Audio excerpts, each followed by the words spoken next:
In Trentino è entrato nel vivo Armonie d'inverno, il festival che anima Pergine Valsugana fino al 24 dicembre, con un'ultima giornata di festa il 31 dicembre, trasformando il borgo in un piccolo teatro diffuso fatto di luci, musica, sapori e tradizioni. Il nostro visitatore, il nostro turista arriva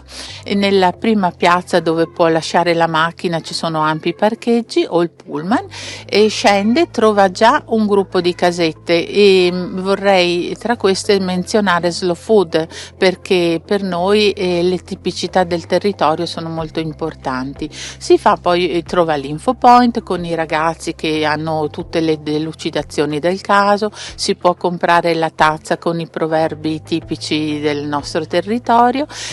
oppure pubblicazioni fatte dai fotoamatori molto molto interessanti. Si entra poi attraverso via Pennella, troviamo un'altra piazza che è Piazza Serra, dove c'è non solo il mercatino più commerciale ma anche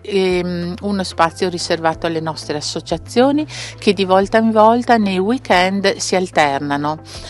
Arriviamo poi con altri 100 metri di passeggiata, arriviamo in piazza Municipio dove siamo noi col grande albero, e questa piazza è rimasta diciamo così libera perché viene usata per i cori, per i Perken, che sono i Krampus buoni, che arriveranno il 29-30 e faranno la loro esibizione, e poi abbiamo Piazza Fruet che è la piazza dei sapori. Da Pergine bastano pochi minuti per raggiungere un'altra metà, simbolo della festività in Valsugana,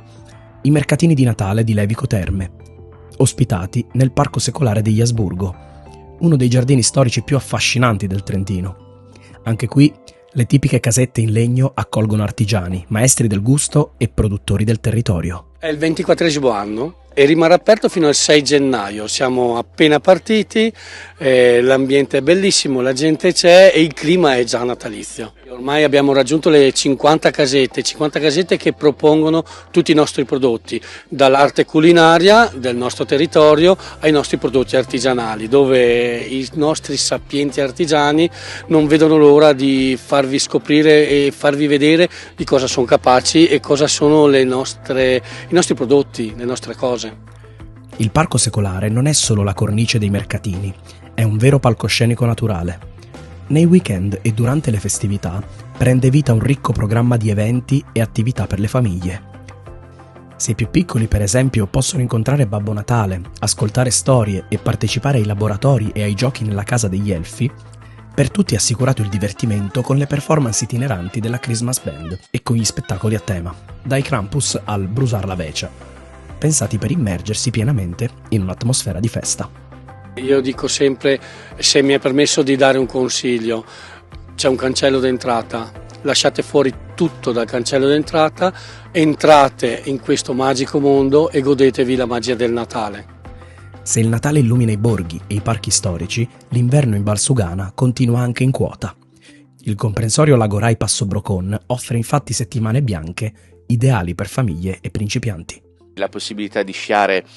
alle funivie Lagorai, 17 km di pista adatti a tutti, alle famiglie per imparare anche chi vuole imparare a sciare, quindi in piena tranquillità e ovviamente con un'offerta particolare, perché le nostre settimane bianche Lagorai quest'anno cambiano un po' forma, e quindi la possibilità di fare 2, 3 o 5 notti compreso di ski pass a partire da 169 euro, quindi un'offerta veramente imperdibile, compreso anche di ski pass. E per gli amanti dell'arte, imperdibile la visita invernale ad Artesella e alle opere di Vaia. Attorno ai mercatini anche la possibilità di fare tantissime attività outdoor qui da noi, la possibilità di visitare e fare bellissime passeggiate alla scoperta delle opere di Vaia, come la lupa a vetriolo sopra Levico Terme, ancora il grifone sull'altopiano del Tesino, oppure l'aquila sull'altopiano della Marcesina. E poi ovviamente anche d'inverno merita una visita Artesella, questa mostra di arte contemporanea nella natura dei boschi della Valle di Sella nel comune di Borgo Valsugana, dove le opere vengono realizzate con elementi naturali e dove queste opere a grandezza naturale rientrano proprio nel ciclo naturale della vita, e quindi merita sicuramente una visita anche d'inverno con una bellissima passeggiata, e se c'è tanta neve è possibile mettere anche le racchette da neve oppure assolutamente degli scarponcini.